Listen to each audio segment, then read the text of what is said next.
Hello, Alexandria. We are ready. Hello. Hello. Okay, so I suggest we start with the conference. So welcome. I think at the moment we have like a very young audience in general, but yeah, very happy that you came. So welcome to the conference. Reading the word is reading the world. So branje besede, branje sveta. The conference will mostly take place in English because we have guests from abroad participating in almost every panel. Yeah, and this is the first part of our conference that will continue up until approximately 9 o'clock when we will be then after 9 sometime, at 9:30 probably having a concert by Damir Audic, who is also a music guest who fits well with the purpose of this conference.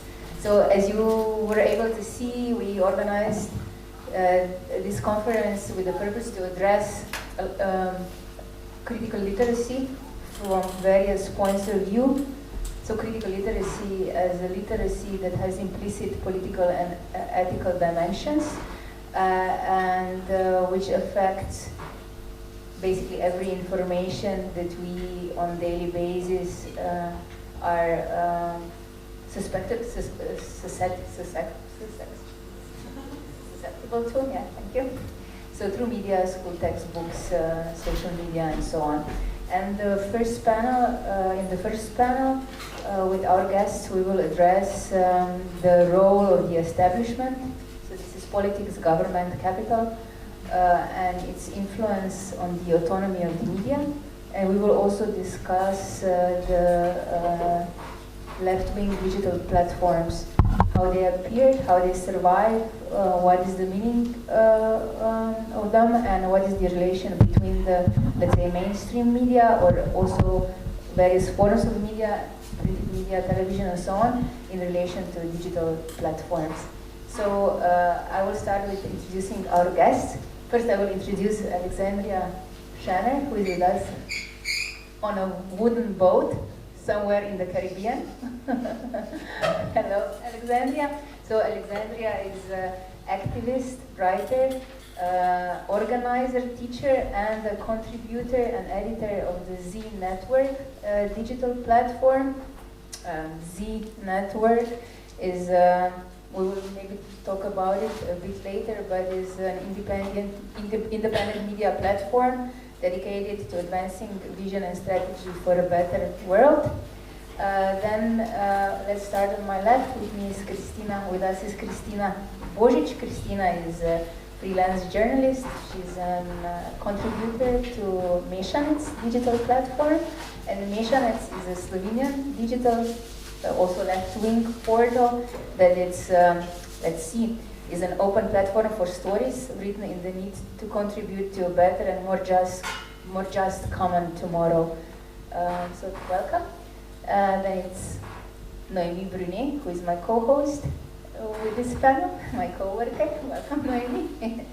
Then with us is Žan Dolajš. Žan is a journalist who works for the RTV Slovenia, National Slovenian Broadcasting Service, also received a Watchdog award in 2019 for young journalists. And also Boris Vasev, welcome, a foreign affairs journalist, again with MMC RTV, so Slovenian Public Service Broadcasting digital portal. Welcome to all of you. So with the first round of the questions, we will maybe touch upon more on the Slovenian media space, and to get the first like elephant in the room out of the way, because later on we will be dwelling maybe deeper in the problems of media. Let's address a bit the coming Sunday referendum for Slovenian Public Service Broadcasting Act, where we will be taking a decision if the said service will be further influenced by politics, which will have a devastating effect on the autonomy of journalistic work and the programming, or will we decide otherwise? And maybe for now, the Slovenian participants, I would like to ask you to explain a little bit the context, and maybe why should we attend a referendum? And later on, we'll be maybe discussing other problems within this sphere. So, yeah.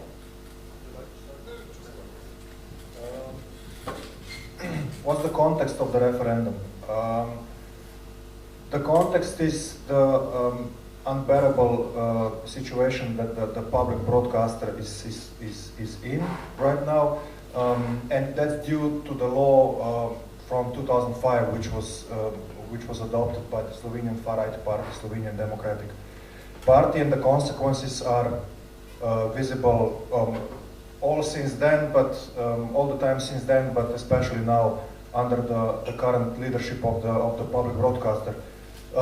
The law has opened the door more widely to political influence and influence of political parties through the program council, one of the main bodies of the public broadcaster. Žan will correct me if I'm wrong. 21 of 29 council members of the council are appointed directly by the parliament, by political parties. The new law will prevent that, or will make that impossible, because the other institutions will have the power to appoint members of the council, which will be which will be smaller and which will have, I mean, the composition will be different. And the current situation that the public broadcaster is in, the consequences of the law from 2005 is visible. It's so, I mean, it's so obvious, it's absurd. It's not only the politicization of the public broadcaster that we are faced with. I think this is a much more narrowly, we can define it much more narrowly.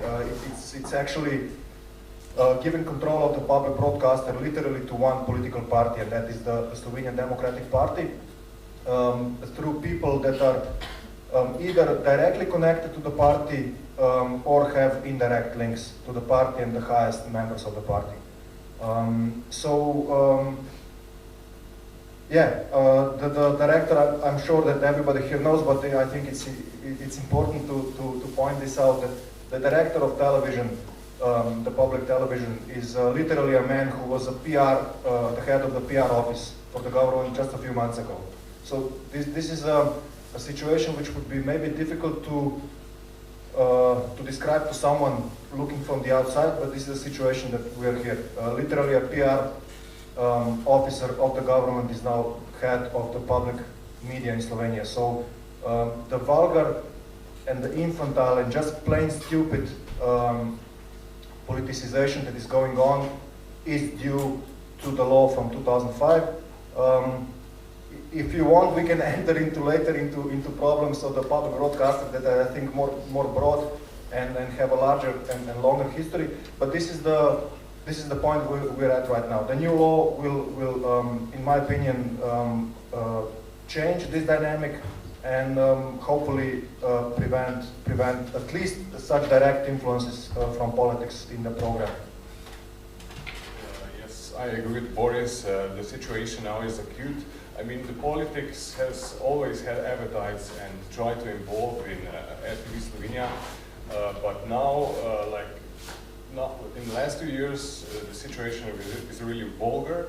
Like Boris said, chief PR officer from last government is in power now. It's a high-ranking position. Also, people who worked closely with SDS leader Janez Janša are now chief editors, so they have direct influence on workflow, daily news. And I'm on RTV Slovenia now for 10 years, and yes, as I said, politics had always tried to influence our house, but the situation now is really catastrophic. So I agree with you, we need a break with this situation. We need something new now and fast, because the things are going down. You know, you can see it on TV, not only in the sense of content, which is biased now, but only technically. You know, you can see failures are more often on the screen, and this is the direct consequence of this chaos, which is developing now, which has developed. So I agree with Boris. We need this win on Sunday, but also I think we have to closely monitor what will happen with the new law implemented, how the dynamics will change, because I think the law is not perfect, but we need it now. So we have to monitor also, and also stay alert. The debate has to go on also after this changing the law. So yeah, this is.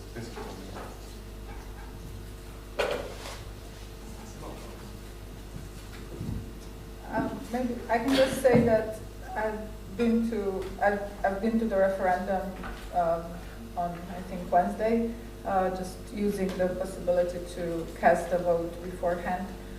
For me, it's actually a bit, I think, less political, just personal, because I know people who work at the television, and I see what this is doing to them and to their work.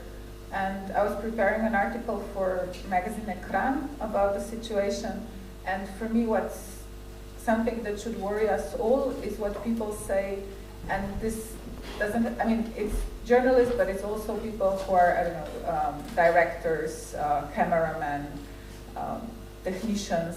They say basically that the vulgar or amateur and in a way approach that doesn't really respect neither the people who are on the television or the people who watch the television or read the news or listen to the news, so shows no respect to anyone, that this actually causes their work to be unprofessional or to lack quality that they feel is necessary, or at least it's minimum. And I think this is really worrying, that basically this political infiltration is making impossible for people to do their job as it should be done.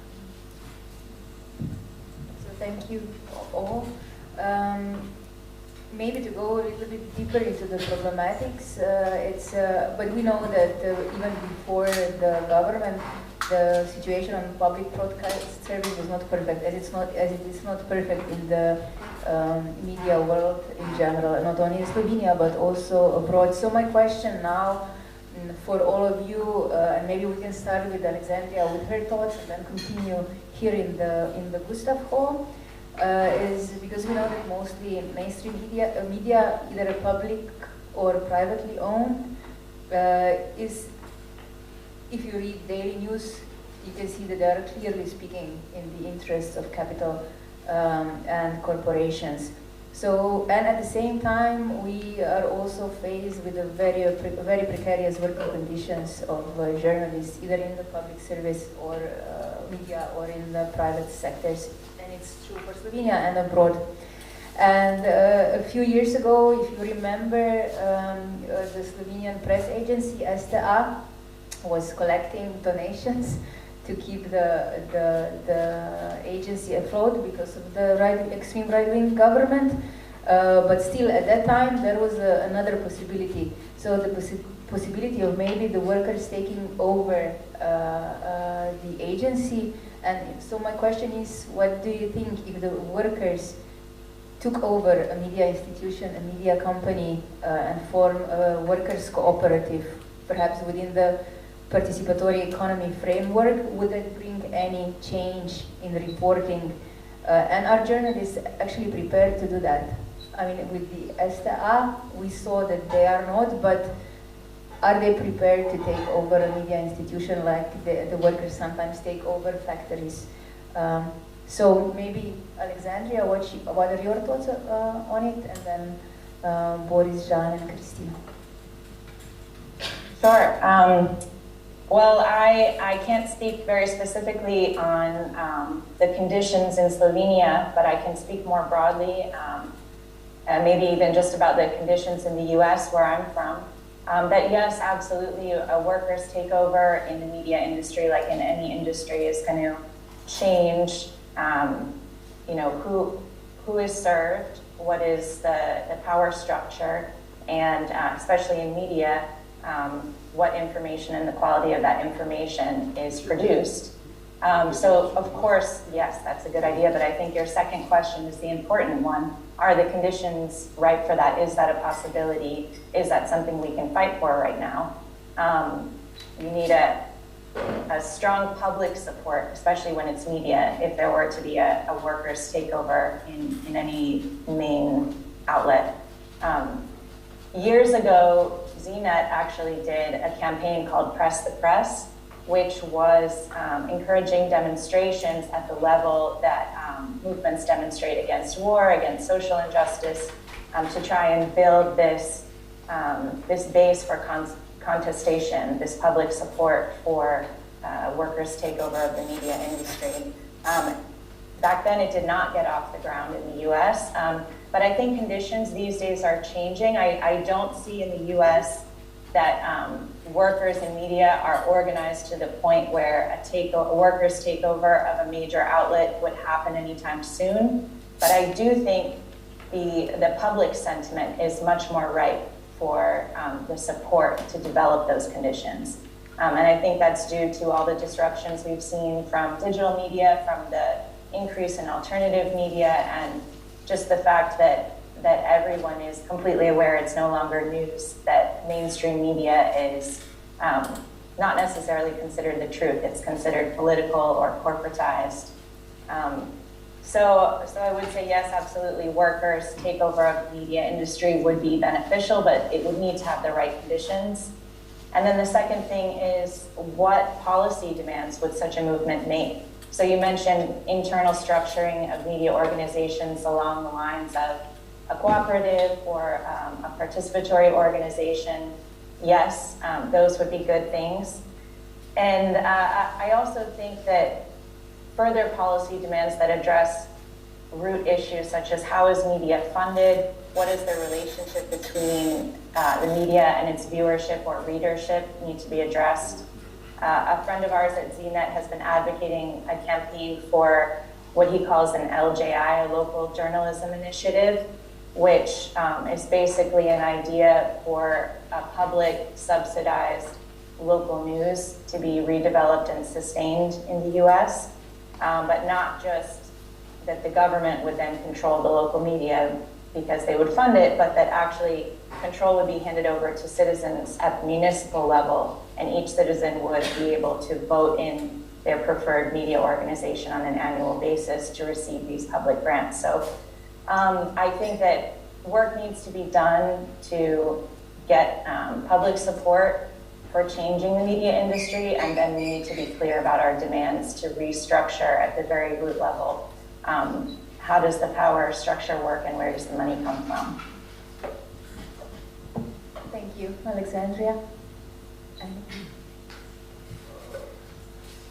think Kristina has more on this topic. You were working for Večer newspaper, and Večer, I remember that the journalist from Večer newspaper, there was an initiative for takeover by the journalist, but it didn't succeed. I think this is a good idea, but I know it's a complex and risky idea because people have to invest their money. This is a risky business. Like people expect news to be free. They have free news on the internet now, and it's even harder now, to motivate people to pay for good content. So it's a good idea, but it's really a risky one and a complex one. And I think that's why the position of public media and public grants for media projects is even more important, And that's why we have to fight for public media institutions. And yes, also look forward how to maybe grow concepts or develop concepts like journalists taking over some newspapers or building a platform and growing it, So Now in this situation, I think we have to, in Slovenia, we have to fight for public media. You know, this is the main thing now. Just to add to what Žan said, there is a famous saying, democracy stops at the entrance to the factory. And I think, in my view, I think many journalists, at least in the public broadcaster, we have very much internalized this logic. And the idea of democracy in the workplace is foreign to many of us. So we have even problems with electing members of the so-called Workers' Council, a body that defends the rights of workers in the public broadcaster. It seems a lot of us are not invested in our own situation. We just let the people in charge taking all the decisions, and then we complain, but we won't invest our time to organize ourselves and confront them. So I think this is definitely the lack of class consciousness is definitely one of the biggest problems. I think I'm speaking about the public broadcaster in that situation. I'm not very familiar with inside workings of private media, but for example at Pop TV, the biggest commercial television, as far as I know, union is not allowed. So creating a union is not allowed. I mean, I talk to journalists there, I have friends there, and they say that even the idea of unionizing is completely off the table. So, I mean, the situation there is obviously much worse, but even the tools that we have at our disposal in the public broadcaster, a lot of the times we don't take advantage of them.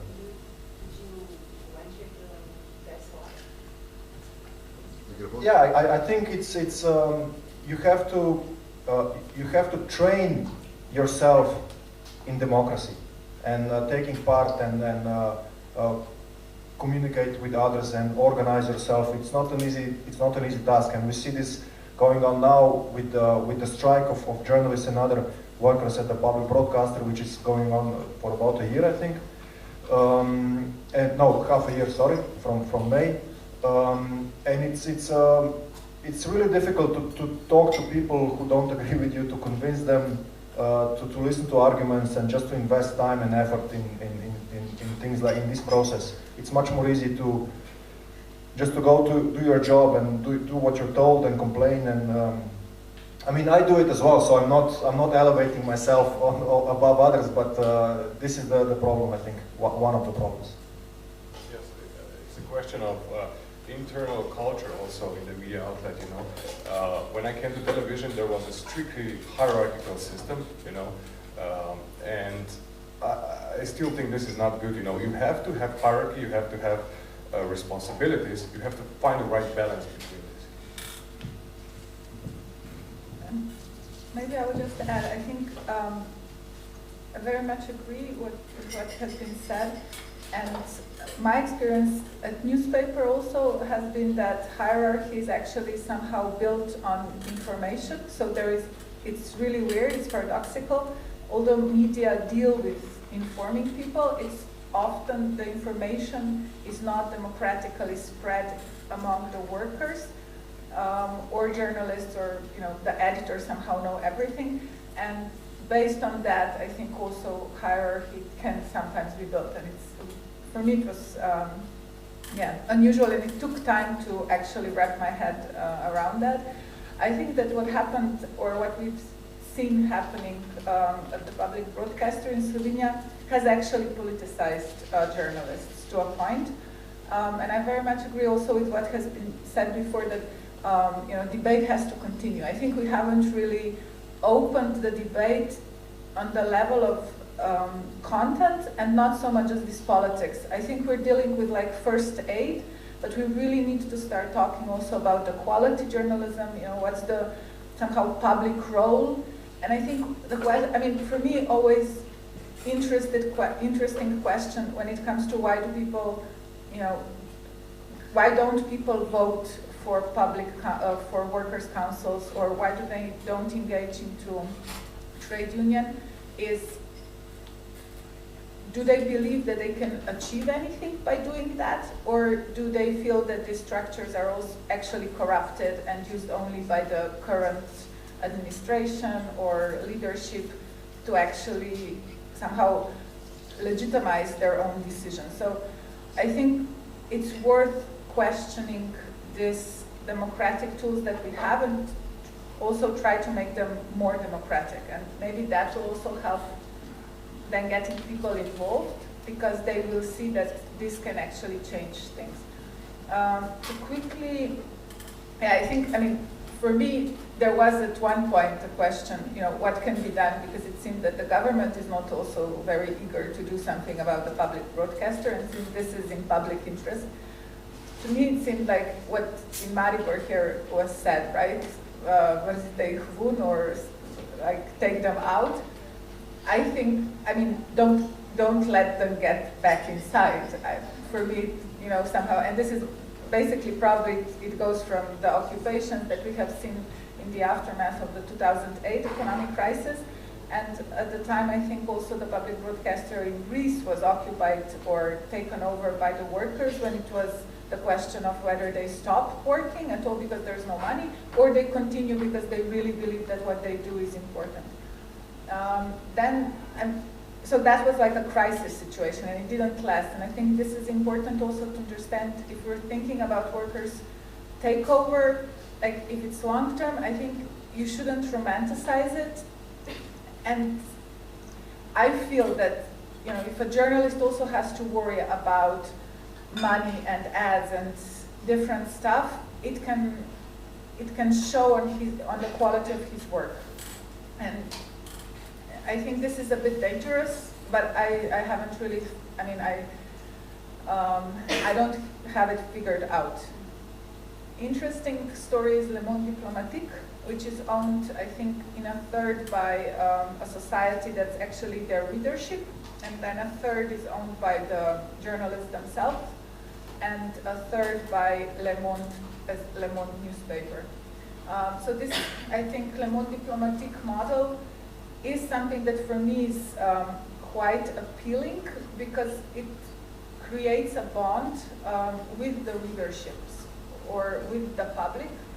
And I think that's really important, because I'm quite skeptical, not so much to public calls and public funds, but especially to this project work or project funding and getting EU funds for quality journalism in certain country states or member states, because I think it moves us away from the readership. So what was mentioned before about the local newspapers or local media, if you're worried about what your, not the project manager, but project financer is going to say, or whether they're going to like what you have done inside the project where the money comes from, then you forget about the people, I think, around you. And this is a problem we are, I think, facing when it comes to civil society, and I really think that the journalism shouldn't go down this line. I think also there are a lot of already existing rules or somehow models that somehow try to create this situation. Because I think just that, this was something we talked once before. We have to do our work in such a way and of such quality that people will understand why it's important and valuable to actually contribute or to pay for such contents. Just like you go in the shop and buy bread, I think, in a way we also need news. We need to know, and it doesn't have to be in this sphere of physical. It can be in the sphere more probably, I don't know, mental, cultural. We're not just physical beings as such. Were you working at the channel? No, I wanted, so 2013, 2014, at the time I was working as a precarious journalist at Neonik for Objektiv. I came to Večer, I think 2016, 2017, and at the time, so they tried to, it was question of the sell from, I think, Delo to new owners, and the workers, through the existing trade union and workers' council, attempted to make a co-op and it didn't go through. The interesting thing, actually news that I found a few days ago, because there was another talk that mentioned this example, was that at the end they had the idea to actually like combine or connect with a local bank or kind of like more regional bank to get, so they wanted to get credit from the bank to finance the takeover, and this didn't happen. I think also I have problems with this idea to in any way be connected with the bank, because we have an example of Gorenjski Glas that's workers owned kind of in Slovenia, but it turns out that the majority share is in the hands of the editor, who is very comfortable in closer and closer connections with the Gorenjska bank, because she feels that it's kind of like the same circle of people that the bank is addressing and that they were addressing, or at least that was how it was when we did a story on that. And I think here in Maribor, I mean, I think it's problematic if a bank is actually the main contributor to the, or in any way that it can somehow put some pressure on the workings of newspaper. When I came to Večer, what I felt was that this experience of not succeeding in creating cooperative and taking over created a lot of embitterment and disillusionment. So I think it's like worth trying, not like, you know, doing your best, but also it's really important that it succeeds in a way, but at the same time, if it doesn't, it's good to somehow also find a way to, you know, move on, or to see that as an experience, as a stepping stone to something that can still happen and become better in the future. But I think that's really hard, because you lose trust, I think, in your co-workers or the people. So I don't know a lot, actually. It was before my time at Večer. Thank you, Alexandria. If you want to add something, just whenever you just go ahead. Sure. Okay. I did have two things I wanted to respond to. I think I agree with pretty much everything that's been said, and it's important to identify when we're in struggle and we have situations like we tried to form a co-op and it didn't work, to try and find, well, okay, what did work and what can we do differently, and to salvage the wins among the losses.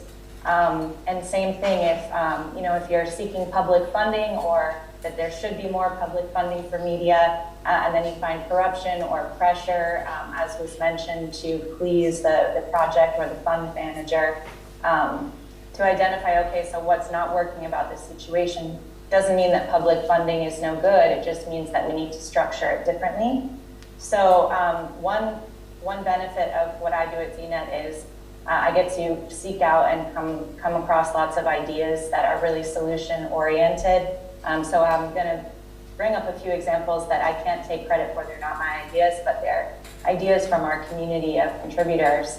And one is, if you increase public funding for media, you need to take away control either from that institution or from the government in general of how those funds are distributed, and somehow bring them back into the hands of people. And in the local example, that's actually pretty easy to restructure at the municipal level through one idea is a system of voting. So say each citizen of a municipality gets 3 or 4 votes per year to say which media organization they prefer to get funded, and those are the ones who get funded. So instead of a media organization trying to please the director of funding of some organization, they're now accountable to their local community. And similarly, another idea that we're trying to implement at ZNet, which is, we call it a participatory workplace. It's kind of like a workers' collective, and it's a very new project, and we're only 7 people, so I don't want to make it seem like we've figured it out and got all the solutions, but it's early days and we're experimenting. The way we get around hierarchies developing and an editor not having access to all the information and being more empowered than say someone who manages the formatting on the site, is we try to implement a concept called balanced work. So we take all the tasks that need to be done in our organization and kind of rank them on not if they're fun or not fun, but if they're empowering, if they give you access to information, to confidence, to utilize your creativity and make decisions, or if they're more rote, if they're kind of the factory operations of our organization. And we try to create jobs, so not that everyone has to do everything, but everyone's job entails a mix of both empowering and rote tasks, so that no one has a monopoly on empowering work, and therefore hierarchies are much harder to develop. So again, we're in the early days of experimenting among our collective of 7 people, and it is not easy, but I think it's just important when we participate in these struggles to identify ways to push forward and not take defeat as the end of the story, but to try and salvage turning points and what has been working, and to take those as victories as we proceed. Thank you all again for your answers. Just one last question or comment, more specifically again, dealing with the connection between the civil society and media, how they influence each other. This is just a thought that basically came to me a few days ago, because I feel that at the moment, so the reaction of the Slovenian civil society, who is a big proponent and campaigner for election participation in general. So the reaction of the Slovenian civil society to the previous extreme right-wing government is becoming, so the civil society is turning more liberal in the sense as we know it from the, let's say, US, and it's less radical left-wing. By radical, we mean like going to the root of the problems, so radical in the best possible sense. The situation in 2012 or 2013 in Slovenia after the big demonstrations, new quite radical collectives, activist collectives were formed, mostly based on self-organizing and promoting self-organizing. This also happened around Europe after 2008, the big economic crash, so in Greece and Spain. There was a big surge in self-organizing, people wanting to take power into their own hands. But now we see that the civil society is getting more conservative, so more liberal.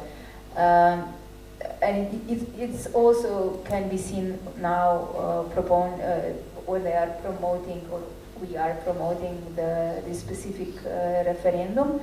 But how do you feel that the civil society and media influence each other?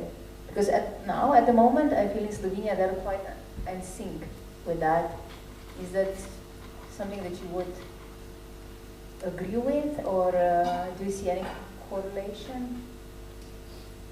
Or also, Alexandria, in the US?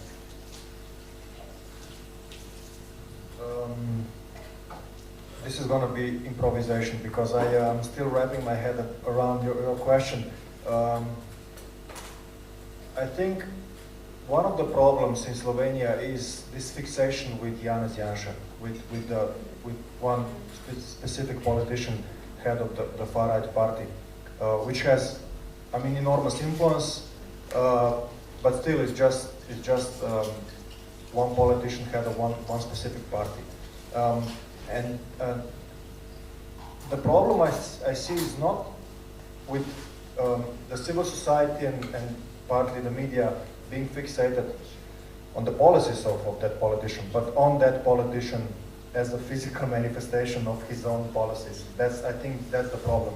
So in 2012, when there were masses of protesters against his government, unseen of until that time, in Slovenia 20, even maybe 30,000 people on the streets of Ljubljana, which was unheard of until then. I think obviously the vast majority were triggered not by the policies of that government, partly of course also, but by Janez Janša as a politician.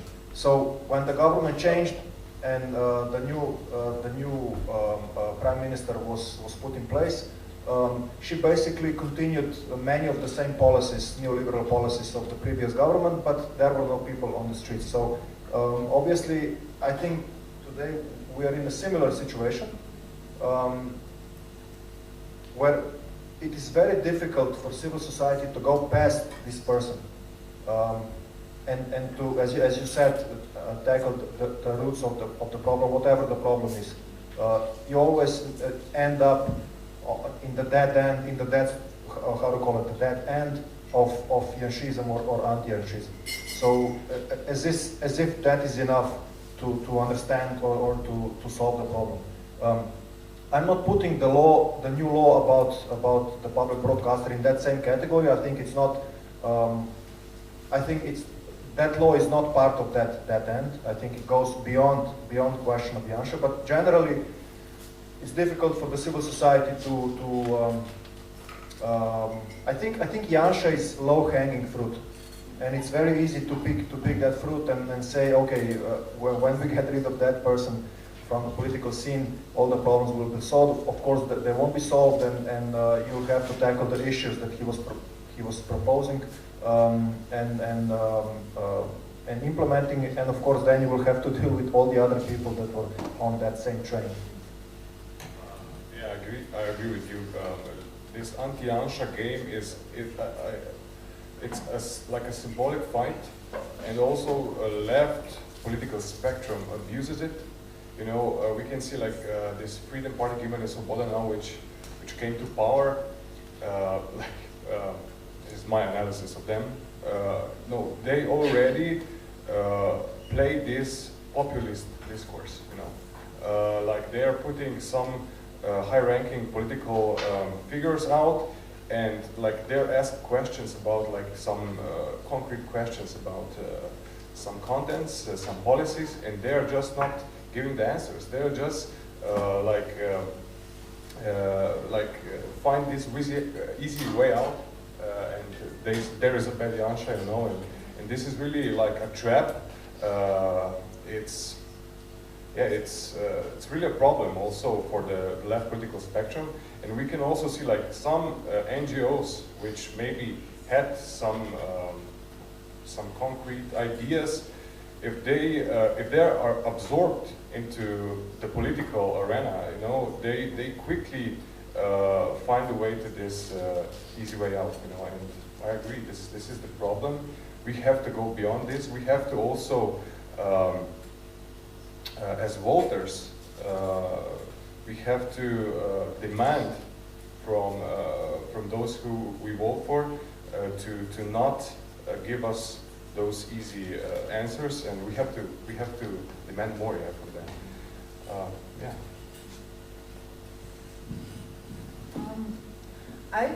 I remember the 2012 and 2013 protests, and I remember this feeling of media space in a way opening up. And I also think that when the protests started now in 2020, I think, when Janša came to power, I think quite quickly there was already this question, okay, are we actually, I mean, is this opening of the space also present this time? And do we have something to fill it in with? And this sounds a bit weird, but I think there was one moment at the beginning when there was a huge demonstration in Ljubljana, and there was also an attempt for this public assembly. And it was much more orchestrated in a way than it was in 2012, 2013. But still it seemed that people were really interested. However, then that died out. And there was no echo of that. At the same time, I think what has been said, this, Janša fascination, exactly. And people knew that just, somehow the change of government is necessary. Yeah? But they also knew that just the next generation of this same liberal politician is not really going to bring the changes that we need. And I think here we somehow, I don't know, lacked the answers or lacked the space, lacked the energy even at the time, because I was at the time still writing for the daily newspaper, more or less mainstream. I think there was so much going on, so there was this tempo of bad things happening and COVID still existing, and it was simply too much, it seemed to me.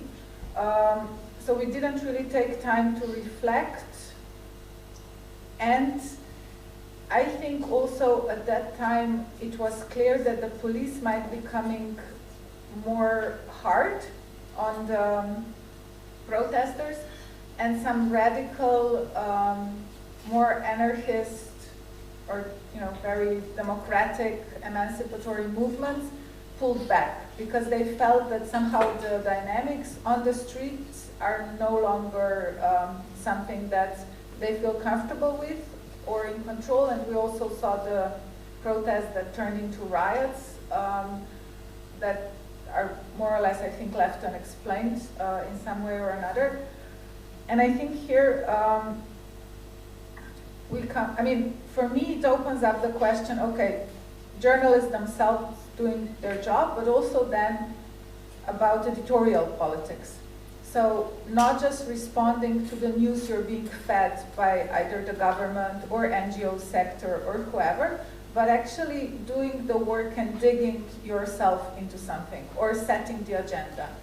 And I think for that, it can be a work of few journalists, but I think if it is to be long-term and it have any effect, it should be more editorial. So it should be like a policy of the newspaper or of the media, of the radio. I mean, not necessarily to like pursue certain,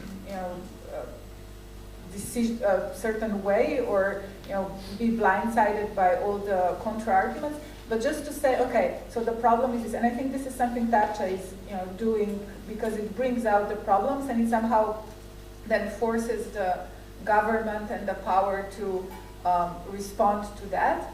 If we're only responding to what's being fed to us, I think then it's really difficult to somehow push through. So I think in a way, when it comes to civil society and media, they do correspond, and if there was an opening, I think, in 2012, 2013, I think this time around, it became harder in a way, which is a little bit unusual because we should have experiences from before and built on them. But it didn't work like this, and there's something more, but okay, slipped my mind.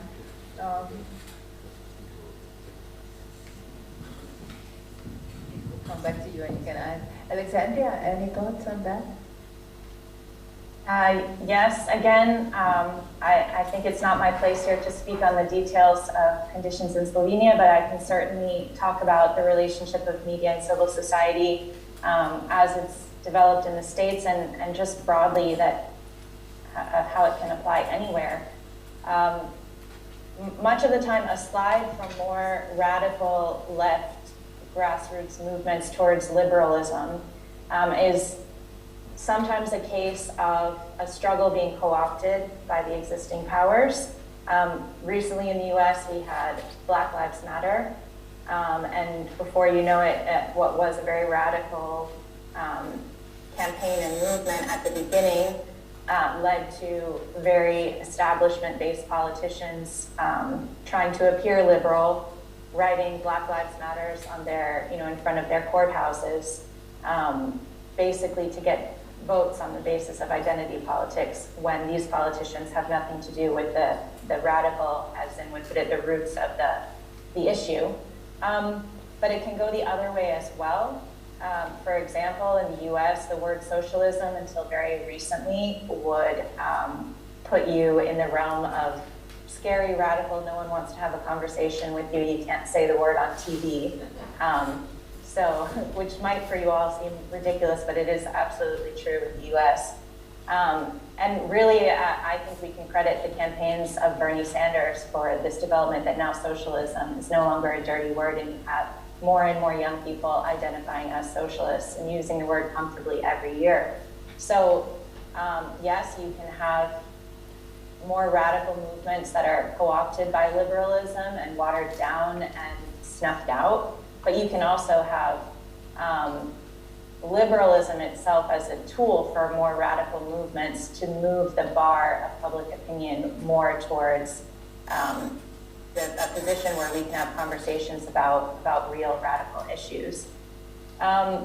And I think the relationship between media and civil society, especially those of us who advocate for more radical changes, is to pay attention to that dynamic and to look for openings, as was mentioned before.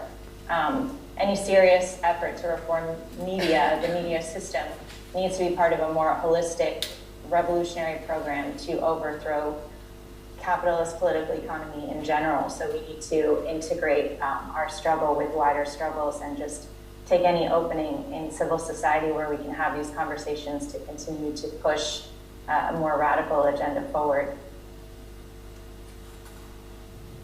Thank you. I think we will now touch upon more on the influence and presence of digital media platforms. Yeah. Yeah. So the first question would be, why is mainstream media completely incapable of reflecting on their own society, and especially in foreign affairs? I can talk for public media. When I came to TV Slovenia, I was shocked that the foreign politics department, the production of news, daily news program, was 90% based on 3 sources. It was Reuters, Associated Press, and Eurovision, which is a sharing platform for European televisions. It's kind of good, but you know, this is really like also Reuters and Associated Press. They come from Western political centers of power, and you know, if you want to know what's on the daily news, you just have to check what they're pushing up. You know, and really, I was shocked, and I think this is one of the main causes that you know, like our news production is like really the same. If you look RTV Slovenia, if you look France 24, if you look BBC, the same content, you know, the same video bites, sound bites, videos, and I think this is really problematic, you know, because this is agenda setting on a global level, and I think we have to demand more resources for RTV Slovenia to have to have journalists who can go abroad, who can study cases, you know, who can, they can bring their stories, their own stories, not only foreign politics journalists, but also domestic journalists. But as we are talking about this foreign journalism, yeah, this is my opinion. I think this is really problematic, you know.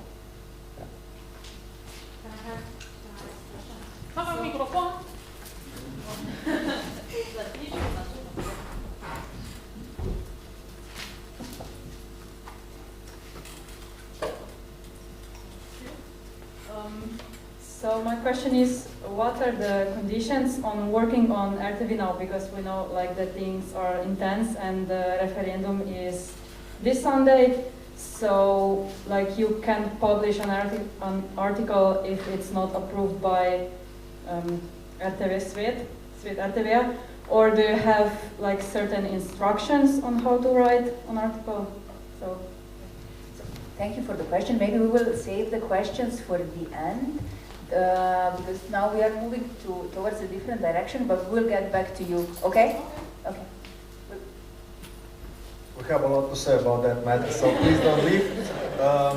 But just to follow what Žan said, and to try to answer the question, from where is this lack of reflection on behalf of journalists in mainstream media? When you enter I don't know how many of you have been to the building of the public broadcaster in Ljubljana. You have to enter, as I say, in the shadow of 3 flags. The one flag is obviously the flag of the public broadcaster with the symbol and the name.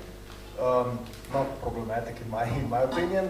And then you have two other flags directly in front of the entrance. One is the flag of the European Union. I don't understand why the flag has to be there. And the third flag is the national flag of Slovenia. And I think that symbolizes, I mean, this is, in my opinion, is completely unacceptable, and very problematic.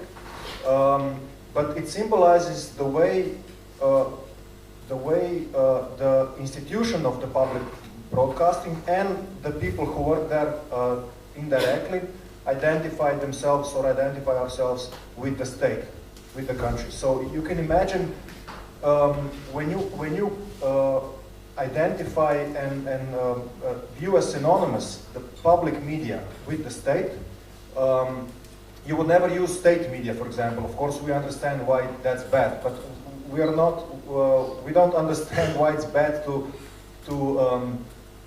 identify the public media with the state. And it's just one step further. So when foreign affairs journalists report, for example, about the relationship between Slovenia and Croatia, or between Slovenian government and Croatian government, for example, or any other government or state or people,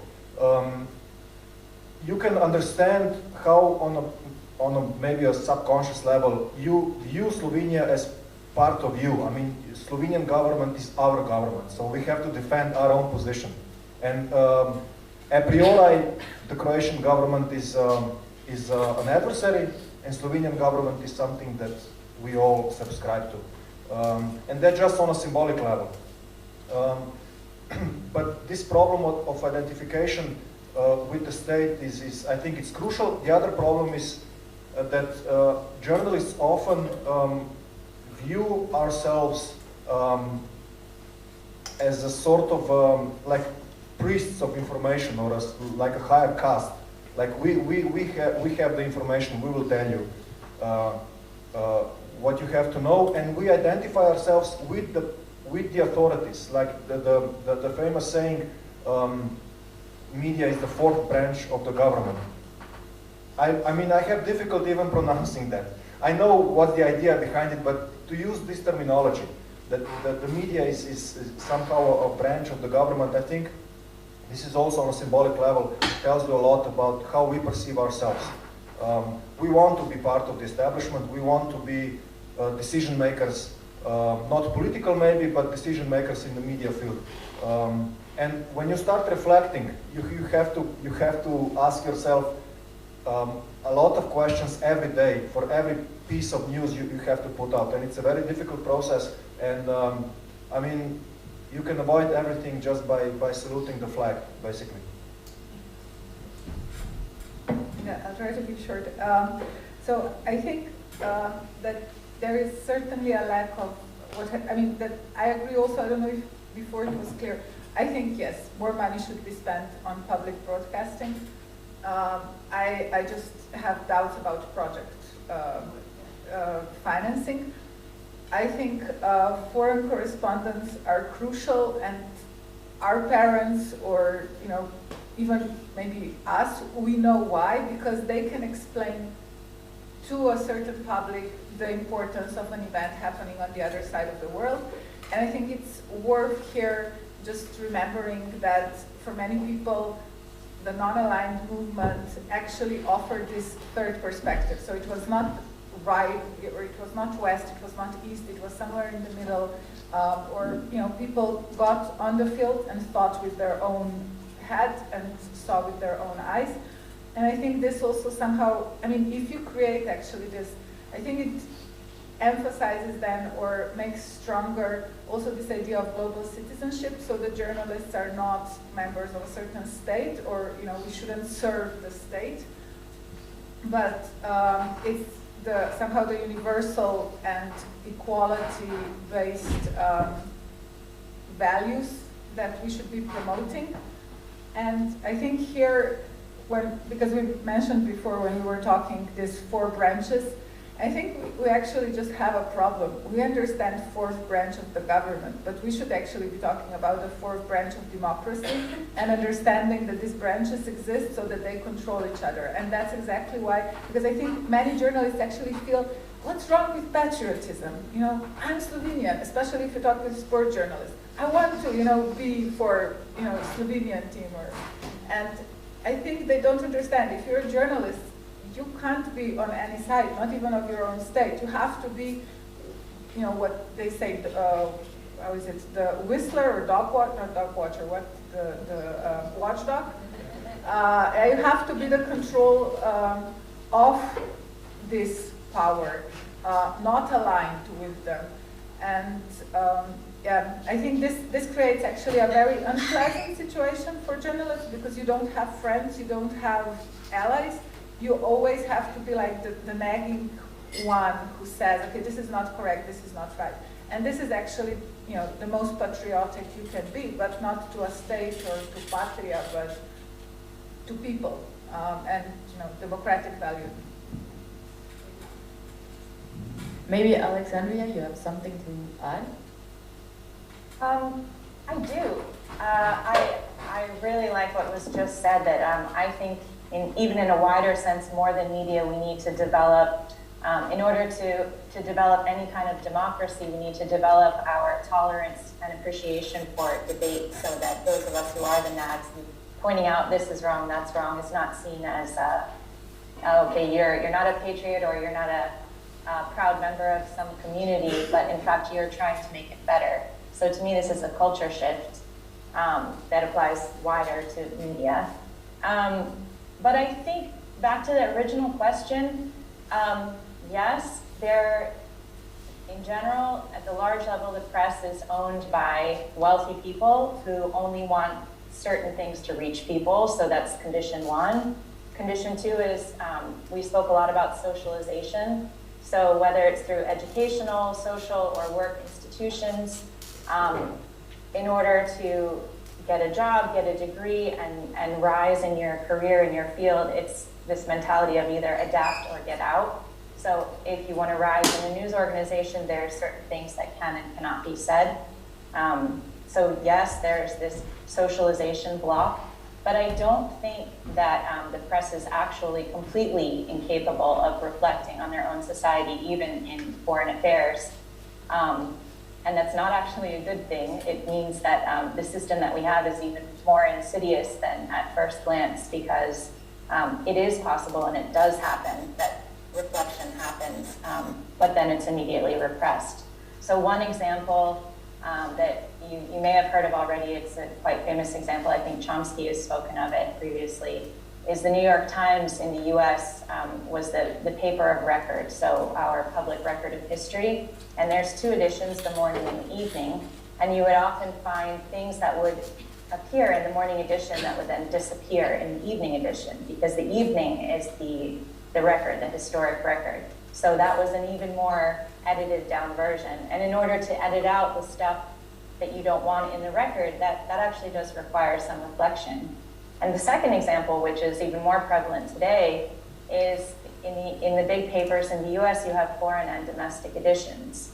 So what they will print in the international editions is much more open, much more informative than the domestic one, because if the US printed international editions the way they do their domestic ones, the audience would laugh at it. They wouldn't read it, they wouldn't purchase it. Yet they know they can control the domestic editions even further because of what our readership is socialized to accept and conditioned to understand. So there is this reflection going on, but not in a good way, not in a way that makes it more open, in a way that actually acknowledges the consciousness and the understanding of different readerships and manipulates it. Thank you. So, as you said, Žan, one of the most problems is that usually media have the same sources. So I guess the next question is related to that. But so why talk about, for example, the war in Ukraine in detail and barely mention major conflicts for apartheid in Yemen, Syria, Palestine, and many times it's also complicit in atrocities or persecution. If we just remember, for example, how Jeremy Corbyn was framed. said before, I worked in a daily news department of the Slovenian television, and I know the tempo, I know how the agenda setting is going on, and in the morning, editors, they just look on those three sources and they build a plan, And Ukraine is hyping now, nobody talks about Yemen, there is no content also coming through that information flows. We pay big money to Reuters and Associated Press for this content, but we don't pay, we are not willing to pay our journalists to go abroad, to go to Yemen, to be there, to observe, and this is one of the problems, I think. Yes, and also the tempo, it's really fast. Everything is bombing us. The news is bombing us, and Ukraine is hyping now for 1 year, and next maybe in 3 years there will be another thing. Nobody will talk about it. I think that the war in Ukraine is just such a perfect example to analyze media, and I think a journalist. A student of journalism, this is of course an exaggeration, but nevertheless I'll say, a student of journalism I think can understand journalism and the decision making in creating news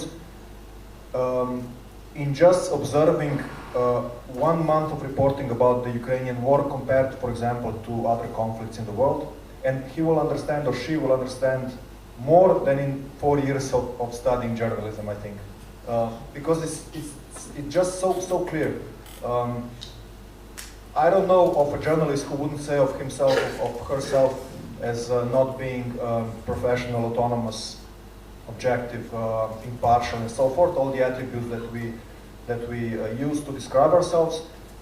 But all this autonomy, all this professionalism, all this impartiality and objectivity.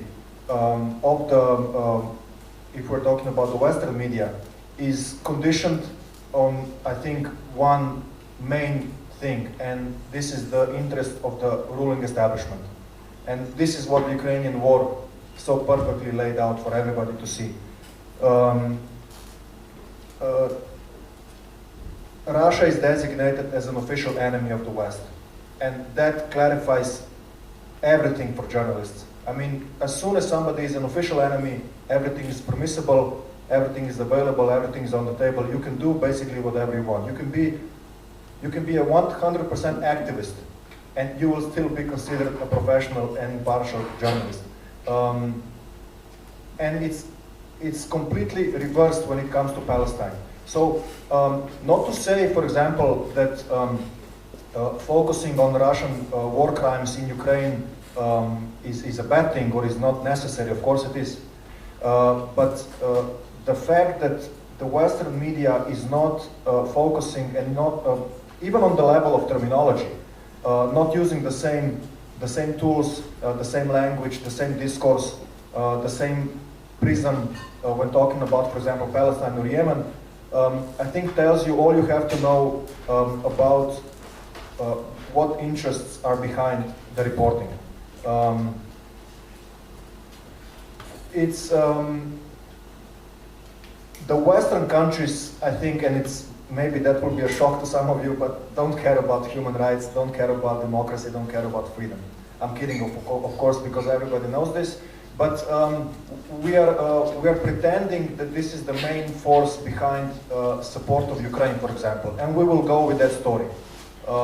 If that were so, if that were a principle, it would apply to all other conflicts, and it doesn't. So obviously, it's the Western media are journalists, specific journalists and editors are conditioned by what they're allowed to say. What is basically they can reproduce points of view that are approved by political centers of power in Brussels, in Washington, in Paris, in Berlin, and London. So that's why, for example, the Slovenian public broadcaster is also a good example in this field.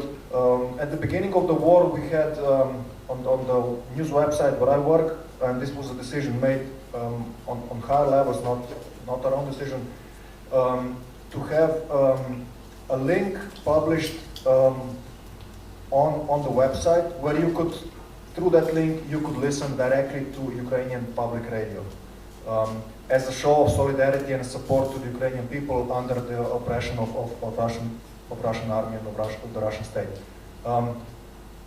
In and of itself, that I don't think that's problematic. The problem comes when you realize that something like that would be completely unimaginable in another conflict. You would never have a link to a radio station in Gaza, for example, offering people to listen to the realities of the Gazan people under, for example, Israeli aggression. That would be completely unimaginable. It would be viewed as activism. It would be viewed as something completely unprofessional. It's not conceivable. When it comes to Ukraine, when it has a seal of approval of the government and of NATO and of the EU, it's something that is not only possible but is preferable. So the question of Ukraine can really lays bare the hypocrisy of the media. Of course, the state's Slovenian government is a good example. In the year 2021, they actually put Israeli flags on the building of the government as a show of solidarity with the occupying power. And the next year, they put a flag of Ukraine, I think it's still on the building of the government as a show of solidarity with the occupied. So it's obviously not a question of principle, it's a question of interests. And these interests are filtered down then pretty directly to media. And of course the problem of what I said earlier, the problem of journalists identifying themselves with the state entity that they're living in makes it much more easier to reproduce the official position. And also the banning of Russia Today, like, just happened, you know? And it's like under the curtain of fighting false information, you know? It was like, I was really scared at that time, you know? It's really like, I didn't imagine this is possible. And yeah, like we, in one of our shows, when former Prime Minister Janša visited Kiev, we just asked the critical question, is this a good time now to be visiting Kiev? And like in few minutes, all the Twitter was like directed on us, you know, like that we are Russian spies and everything. The political circle around Janša put so much pressure on us, and it was really visible, you know, how this dynamic is working. Yeah, I would just agree. I think this, the fact that somehow we are not allowed to read news from the other side, it has really just happened without any questioning, and I think we also quickly forget it. I think it shows underestimation of people, but at the same time I also remember, I think I talked with a Dutch guy who works for German something, embassy, and he said that this was really needed, that they can't control it, so that this kind of, you know, blocking of art, so Russian Today and Sputnik, that COVID somehow showed the spread of fake news and that this is problematic. And yeah, for me it's underestimation and for sure not something that on the long run can actually build a stronger democratic society. When it comes to this conflict, I remember that, you know, when you bring a story, for example, from Palestine, and then you bring another one, and they say, well, you know, we published one story this year about Palestine, that's enough, you know. And this, I think, you know, similar response came at one point when it came to refugees and migrants coming across the border and seeking shelter. And we just have enough, you know, it's too much. And yeah, it's unacceptable. It's something that journalists should fight against. And I think also openly talk about it. I also agree with what was said before, that there is this space allowed for some kind of critical analysis. For example, you do get some articles about how the industry of war is profiteering, but that's perhaps one article, and it somehow passes by. So there is no serious, I think, then question of, okay, so should we ban all the weapons or stop buying it, or should we have new taxes because they obviously create a lot of harm. So there's just this news that, this is the big industry behind it, and it's a driving force of many bad things. And I think that should just be the beginning of the conversation and of many, many articles in 1 year or in 1 month. And I just one short thing. I think that the crucial prism here is who is labeled as an enemy and who is labeled as an ally. And a lot of the media, mainstream media, obviously looks and explains the world to the public through that prism. So all the doors are open when you report about Russia's crime, and all the doors are closed when you report about Israeli crimes. I mean, I'm exaggerating, but you get the point. Because if you would use the same terminology used now in the war of Ukraine, just apply the same terminology, you would obviously have to talk about Israeli occupation of Gaza or the West Bank or East Jerusalem. And it's something that, for example, even the public broadcaster in Slovenia refuses to do. I'm talking about television. It refuses to use the word occupation when talking about Israeli crimes in the occupied territories. And that's a crucial context without which you will not be able to understand what's going on. So this is already just on the level of terminology, it's impossible to break through a lot of the times. If you would talk critically about not only the official enemies, but about the official allies, it would mean you have to think against your own position when you identify yourself with the state. So talking about Yemen, for example, you would obviously have to talk about not only the crimes and the attacks of the coalition under Saudi Arabia and United Arab Emirates, but obviously about the logistical and military and financial and political and diplomatic support of the United Kingdom and United States, which are our allies. You would have to talk about, talking about Palestine, for example, you would have to talk about the responsibility of Slovenia conducting business with the legal settlements. In Syria, obviously, you would have to criticize the United States for literally stealing the oil of Syria and being proud of it. And even though, for example, President Trump openly stated we will take their oil and we are taking their oil, talking about Syrian resource, it's not something that is being seen as problematic by the media. Whereas Vladimir Putin is directly portrayed as a psychopath. So you have completely, even on the level of terminology, completely different set of rules for the official enemy and for the official ally. That's I think is the easiest rule to just divide and understand how media reports about one thing and reports about another. Alexandria?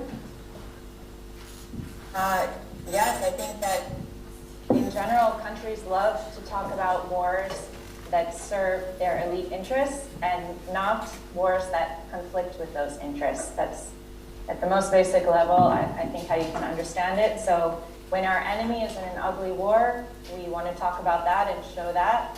When we are in an ugly war, we don't talk about that. Or like was said, we change the terminology so it doesn't look like that. Where my experience is in left media, alternative media, you might call it, where our funding comes completely from donations from our readership, not one large donor, not public funding, not corporate funding. We have the ability to talk more openly about the war in Ukraine, about anything that we like to an extent. And this, I think, brings up an important context that even alternative media is affected by these interests. It's been a very hot debate, the war in Ukraine, among leftists, left media sites in general. And I think that's a good thing. We kind of need to be each other's watchdogs because we have this flexibility and freedom to say things which corporate and public media is barred from saying.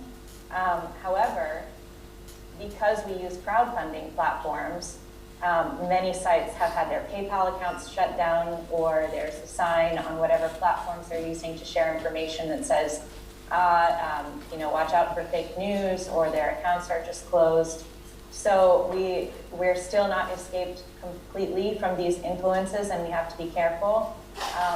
And then inside, leftist information and media platforms, we have to be careful that, again, this culture of debate, where we're watching out and making sure, the information that we're seeking to share is objective.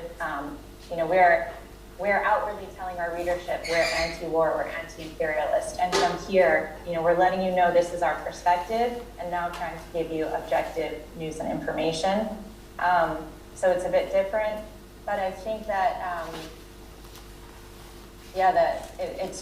it's nearly impossible to escape these institutional influences that wherever you are, either where you're doing your crowdfunding or where your funding is coming from, where your infrastructure is as an organization, if the power structure there is in favor of disseminating that information, it's going to be a lot easier. If they're not, you're going to struggle. Thank you very much. So the next question is, why doesn't the mainstream media ever talk about or even avoid sensitive subjects like Assange or violence that refugees face?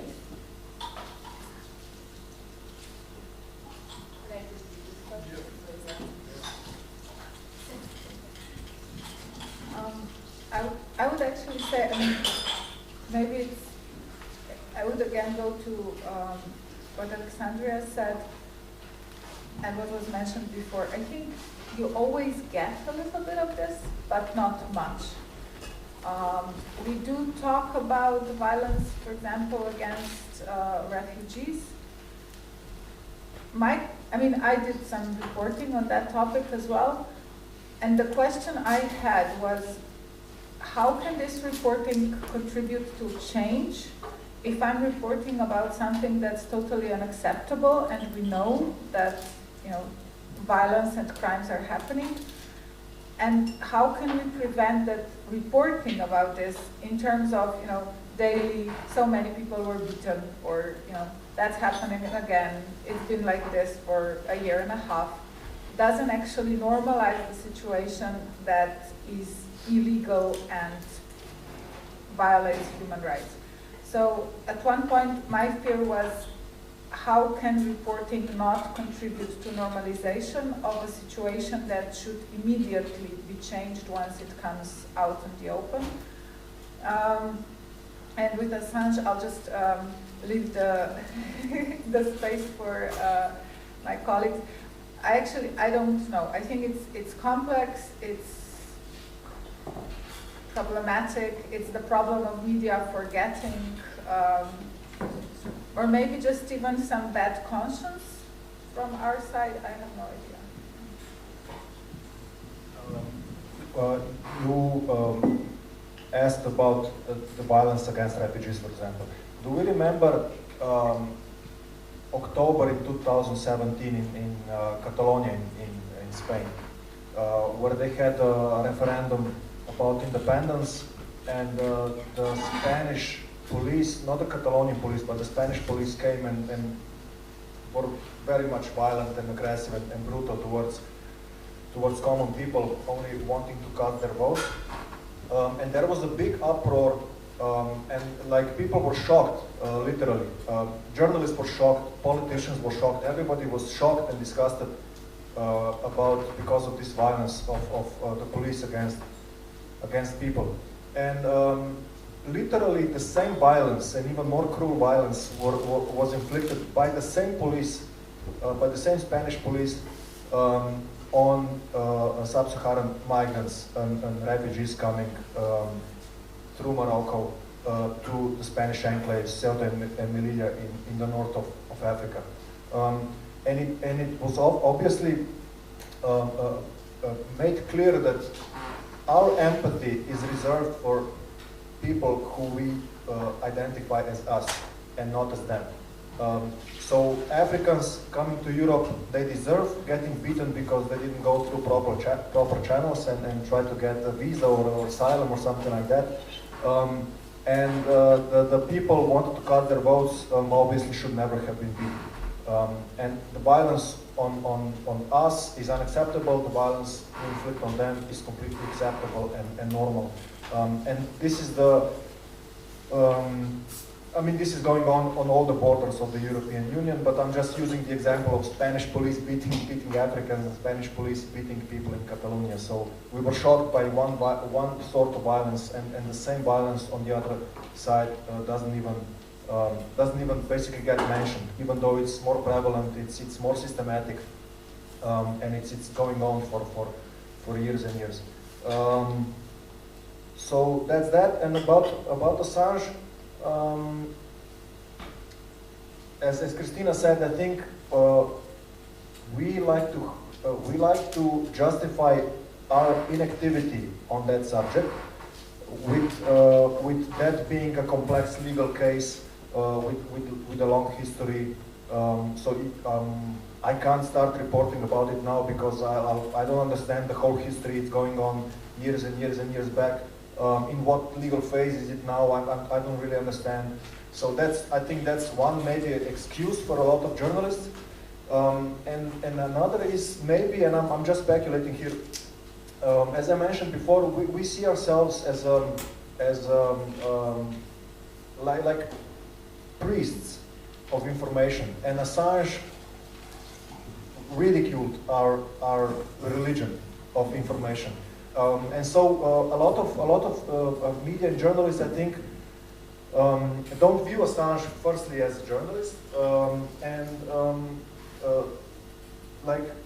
frustrated by the fact that he managed to publish so much critical information that would never have been published if it was left up to us, the journalists. So maybe just on that level, we don't see him as an ally. We don't see him as somebody worth defending, and we identify ourselves with the establishment. We want to be part of the elite. We want to be part of the decision-making machine and apparatus, and obviously that makes us his natural enemy, not his natural ally.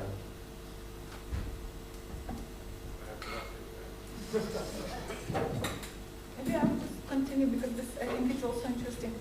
I think there was some effort made in, somehow presenting Assange as not a journalist, and it was, I think, connected with this.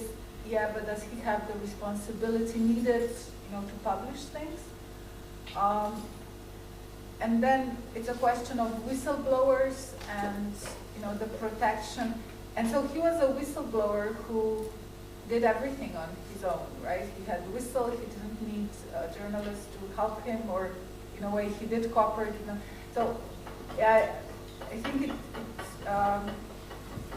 it creates some kind of it created a disturbance, and it also, basically he showed the worst crimes happening.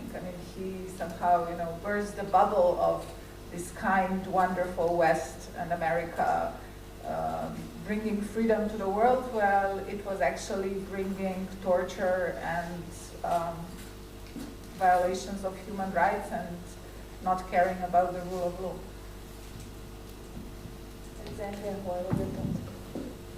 I absolutely agree. I think there's, again, at a structural level, media organizations want to sell their product and get audiences, and they also want to preserve the system that they're a part of. They want to maintain that. So yes, perhaps on certain refugee issues, there's more concern that, well, if we want to sell papers or sell advertisements, and where our audience is a racist society or a society that does not care about the plight of Africans, then yeah, we're only going to mention that once in a while because people don't care. But I think that there are plenty of full truths that people do care about, even in such flawed societies that would sell newspapers. And that's where you have situations like Assange, where because the media organizations and even the individuals within those organizations want to preserve the system they're a part of, it doesn't get talked about. And the closer something gets to the heart of how the system works, the more it's going to be repressed, the least it's going to be talked about. So I agree, Assange is a very good example because he really shot very close to the heart of the U.S. and how their geopolitical and economic architecture of the world works, which is why there was such an extreme reaction to him, officially and in the media. I think we have such interesting guests that me and I are in panic right now because we are over time, but we'd still like to talk about a lot of things. But we have reserved 2 more questions for us, and then we'll go to the question of the public, and then we will have to slowly finish. But if you stay with us throughout the day, we have a bigger lunch break at 5, where is the time to eat. Everyone is invited to have a meal and discuss what has been said. I think guests will remain, and there is a lot of possibility to talk with them. But now just 2 more questions from me and Noemi, and we will slowly transfer it to the digital media, but yeah, maybe with WikiLeaks, because we stopped at Assange. And so WikiLeaks basically has been recognized as a platform that has been very important in revolutionizing the media. Now, before and now, obviously, but before there were more present, the printed media has the owners basically to decide what you can read, what you and I can read, and what you and I can understand about the world. And WikiLeaks was very successful in connecting basically technology with journalism, and allowed those who really know what is going behind the doors, so either whistleblowers or any other forms of documents, so what is going behind the closed doors, to directly talk to the people. And it's changed how ordinary people basically understand what is going on in the world, and the access to information changed with them. So can you comment on that?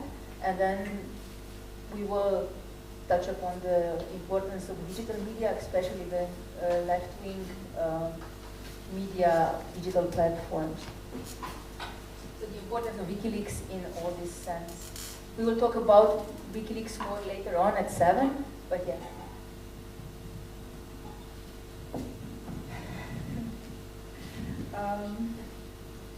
Well, I mean, if we talk about just the accessibility of the digital media, like also the portal MMC of the public broadcaster, I think it's of crucial importance because it offers daily news, and it's of crucial importance how it's done. And this is actually something Boris, I think, said in some talks before. That this daily production is very important because it actually, it's usually just these 3 sources. But then if you have good journalists who are actually, not ready to just, become what public cynically sees them as a propaganda tool, and actually dig further and look for some, people to talk to or some other sources of media, then you can actually create this daily news that is of higher quality, or that has this kind of susceptibility for more nuances and for better words that describe the real situation. And I still like to see digital media or just digital platforms as a very so a tool of democratization, that it's available for everyone. And I think this is something that's worth fighting for, because otherwise, basically we get to the point where journalists in private media, and this is also not new. I mean, 100 years ago we had like media barons, and people were also fighting. So it's a continuing fight, and we just have to somehow show the perseverance and persistence. And but what I think many media today create with the paywalls or with different subscription packages and stuff, is that we're just somehow entrenching the social inequalities and economic inequalities that already exist, because you get people who open a news site and they see different information from someone next door because the neighbor doesn't have the special premium account and he sees the cheaper news, yeah? While the first person gets more in-depth and is more in-depth news and is better informed. So I think that's something that we have to fight against. We have to talk about this, I think, among us, journalists, also the society. I know that there is this question of, how do we finance ourselves? I think, yes, try democratically, in a way, yes. So I don't have all the answers, but I think these platforms are important as this tool, that makes information accessible to the majority of people. And I think we shouldn't become cynical and let that go, even if the capital or the powers that exist are trying to privatize this space. We have to take it over. I just have a short anecdote regarding WikiLeaks. It makes me smile every time I think of it. Obviously, I mean, the power of WikiLeaks was giving insight in the secret documents and bypassing PR offices of the government. That was the danger of it. But in around 2010, I'm not sure which year, but around that time, I was working at Radio Student, pretty small, not very small, it's not small. God damn it, it's not small, it's big and important. Alternative radio station in Ljubljana. And when WikiLeaks published a batch of a lot of secret documents, diplomatic cables, they're called depeche in Slovenian. That's an information. That's a crucial information for understanding the anecdote. They published a lot of these depeches, and I remember. I think the Interior Minister back then threatened to prosecute any journalist, any editor, and any media that will publish the secret document, because it supposedly would endanger the interests and endanger or agents or anybody involved in those documents. So obviously we had to publish them, and the way we did it, we selected a couple of these so-called depeches, translated them to Slovenian, related to obviously Slovenian foreign policy. We translated them and had like a nightly program, I think from midnight to 7 o'clock in the morning. We were reading tons and tons of those documents live on the air, and all the time in between we only put on Depeche Mode. So 7 hours of Depeche and Depeche Mode.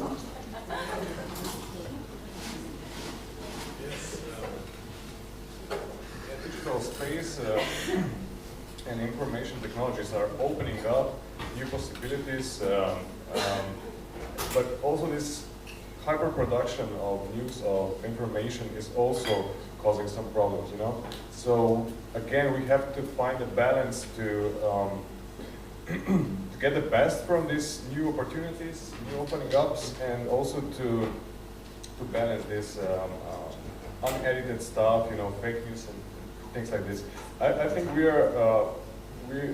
will get a trend of, like now those traditional media outlets like eroded because of this opening up this space, but I think like the people who consume the news will now demand more edited stuff.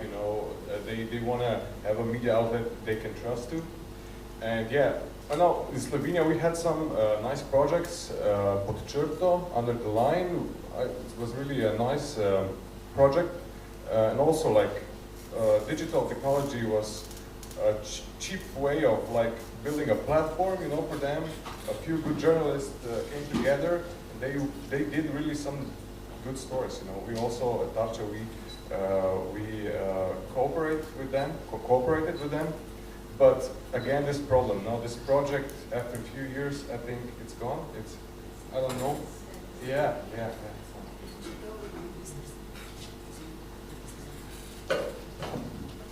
Alexandria? I'll be very, very brief. I think that technology in general, I'm always of the opinion that technology is a tool, and it matters more what we do with it than the technology itself.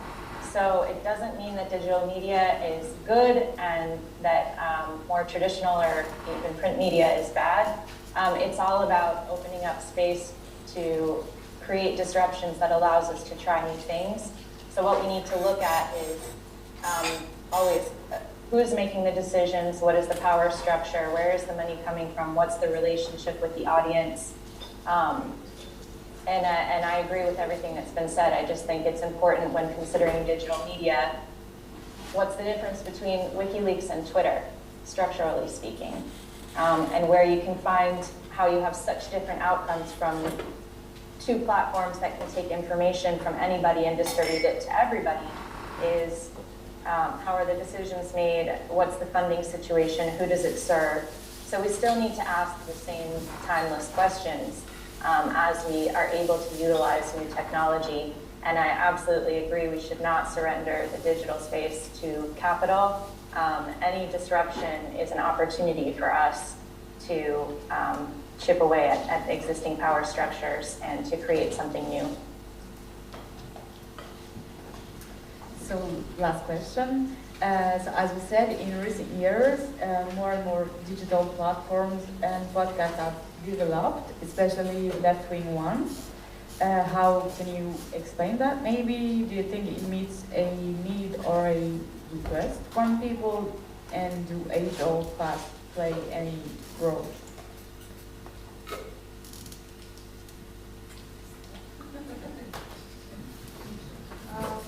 Yeah, maybe, I mean, for me, it's actually a little bit difficult to answer this question because I don't know if I have an overview. I would think that, yes, there is probably the need, for people. Yeah, I mean, Mešanec came about just like I felt for, talking also with colleagues in the 21st centuries, talking about censorship.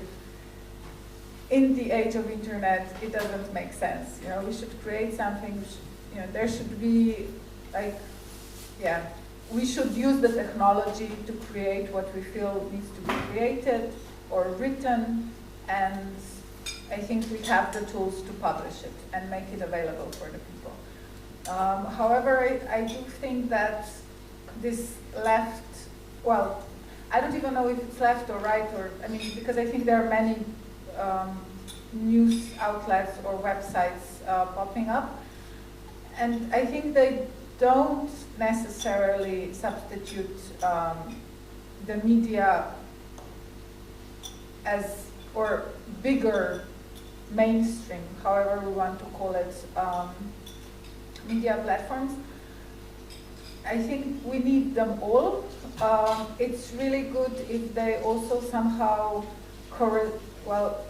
not correspond, but converse, so that I think also in Slovenian space, what we have seen that the stories that make an impact are usually the ones that somehow have an echo, also with other journalists or other news media. So that creates a pressure, and that creates then something that people also talk about coming from different spheres. And I think that can have somehow an effect of, battering or putting some attention to things that are not right, and then forcing the powers that are to correct things that are not okay, and that media has exposed. So I think it would be great to say that, yes, it's more working class, more young people who are behind these new news outlets or web pages. But I think it's always a question of working class, or even poorer, if we just want to use that word, people to have the privilege to somehow work either voluntarily or underpaid. And when it comes to young, old, I also think that we see also some international news outlets or web pages that are not just young people. I think maybe there is even, in a way, lacking some young. I know in America there are some news outlets that started and covered the protests, especially with Black Lives Matter, and I think. But otherwise, I think I don't know how much of this just like power and energy and desire to create and belief that it matters, that you at least try, can be seen also among younger generations. Alexandria, what would be your point of view now working with ZNetwork? I think first of all that it's not just left-wing, there's just more of everything, and I agree there's a desire in general to create, to be heard. It does bring a certain accessibility. If you want to try and make a podcast or a news site, you can. If something's important to you, it's easier to find others to whom it's important to. Working with Z and in general over the years, I think that we need to be careful that we don't fall prey to this culture of individualism, which can arise since anyone can start a YouTube channel or a podcast and become famous or what. So this, to me, this is not the point, this is not the vision. It's the digital space has very powerful tools for movements, especially when we remember that our collective effort is much more powerful. Something we do at ZNet is not only produce our own content, but to try and elevate other worthy content that others allow to be shared, and to be a space where a diversity of thought and practice can be heard in order to foster movements as power blocks.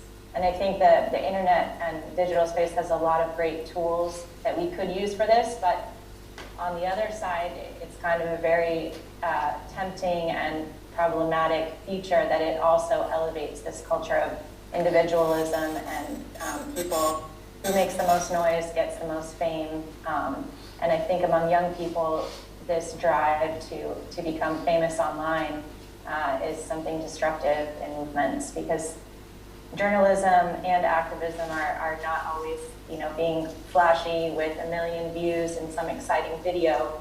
It's a lot of hard work, research, taking minutes at meetings, doing the drudge work and operating collectively, and that is something that needs to be elevated as well. And I would actually go back to what John said earlier, that there is also this problem of just how much content is there. And I think there is a danger of, with the quantity, that the quality falls, or just that, you're not working in a news media room with all the equipment and everything, so that the product is not of as high quality as it could be. And I think it's worth aiming for, better quality, even less, but that of importance, so that it makes sense, so that it's not just like sound in the background. And I also think that there's a lot of, it's worth, I think, connecting. I think we have many, there's also this kind of idea that it's, let's do it on our own. And it's important, but I think this kind of some kind of, and there's a nice English word that I will not remember now, but coming together and harnessing this energy that also comes from that, although it's sometimes also very tiring because it's more people and more ideas. We had a nice experience, as I said, with this concerto under the line, and it was like it came spontaneously. We just talked about one topic because we were informing us, and we knew that the journalists from this media outlet was diving deep into the story. And then we just, you know, like, it just came spontaneously. And then after it happened, I said, wow, this is so great, you know. It should happen. It should happen more often, you know. Maybe public media should, you know, think about more involving more like these small digital independent media outlets, you know, just to give them publicity, maybe for some topics, you know. This could be like an interaction, maybe, you know, like it's.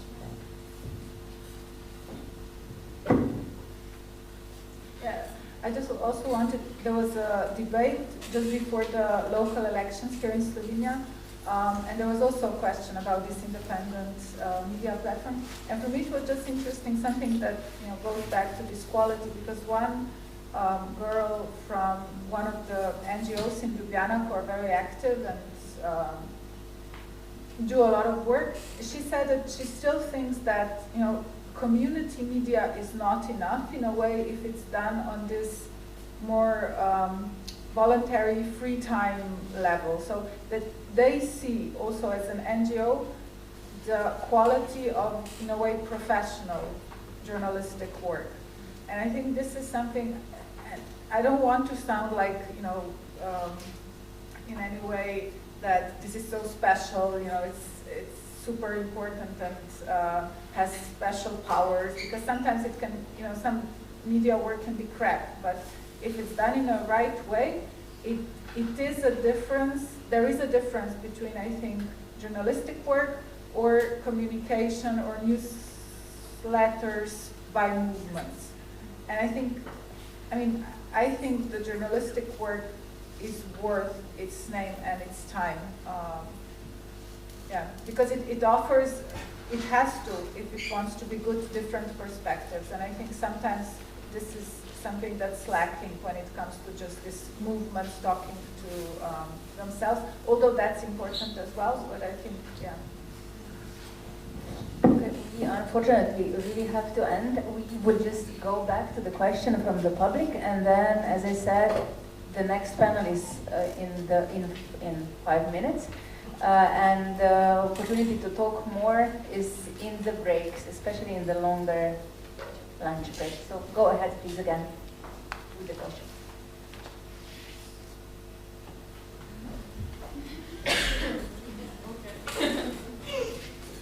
So, what are the conditions of working on RTV Slovenia now? Because we know that the things are intense and the referendum is this Sunday. So you can publish an article if it's not approved by Svet RTV, or do you have like a certain instructions on how to write an article? I think it's a bit more. There are more smooth operators, you know, it happens in form of selecting just few journalists who cover the most important topics. You know, with the selection they make, they build a discourse, or they build their agenda now. You know, and yes, also there is distrust. You know, like. Some people who work really hard for, I know, their positions are now degraded in just a day or a few days, and yeah, it's a toxic environment now, you know. I have a bit different experience because I work at the news website, so we're not primary targets of the people in charge in the public broadcaster, but they did change our editor in March, who was the editor for as long as I've been there, for about 10 years.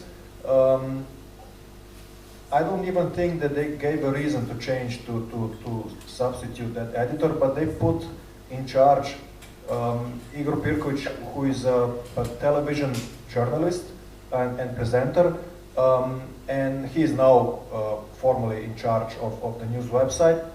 I say formally because he's not there. He doesn't talk to us. We don't have meetings. I mean, he's a non-existent entity of sorts. So we sense the pressure, but not directly. I mean, he doesn't. I even sincerely believe that he's like on a personal level doesn't want to confront us, doesn't want to enter the same room, the desk room where we are, the newsroom. So he sometimes very rarely communicates through email.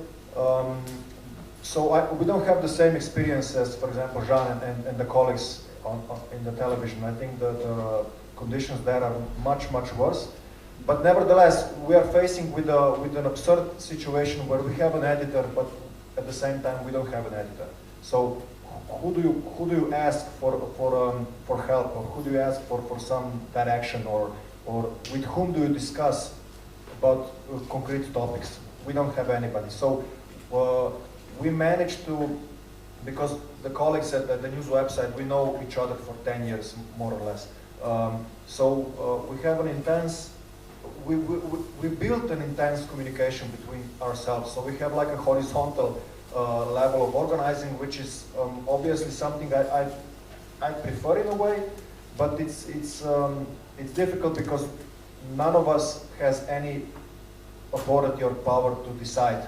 I mean, we all decide on a certain low level stuff, but we can't decide about the direction of the website in general, or for example, more detailed covering of certain topics. Somebody has to approve the time that you invest in that, and we can't do that. So our hands are tied in a way, but we did manage to compensate a bit our troubles with a sense of collective decision making on things that we can decide, like day-to-day stuff. But the situation in the television it's radically bad, and I mean it's unsustainable basically. Your boss is hiding in the first floor. He's a neighbor of my office. Thank you very much, Alexandria, Kristina, Žan, and Boris, for this great inputs, thoughts, comments. We hope everyone stays, because you get the opportunity to speak with them some more. And we will continue now in 2 minutes. Yes, in 2 minutes with another panel where we'll be discussing something that we have touched upon in this panel, but now we will focus on strategies and visions for a better society. So we will talk about participatory society with Matit Sprints and the movement which you probably all know, Extinction Rebellion, with Michele Raffaelli. And then you are welcome to join us again at 5:30 when we will speak to Peter Bomer about Howard Zinn, his activism, his life and work, and then continue the conversation with Leo Centrich about the Slovenian translation of People's History of the United States, written by Howard Zinn. And at 7, we are expecting here live Craig Murray, who will speak on Assange process. So you are very welcome to stay and still invite some people. And at 5, lunch. But also now, in a 2-minute break, you can go and eat some snacks and coffee, I think. Yes, thank you.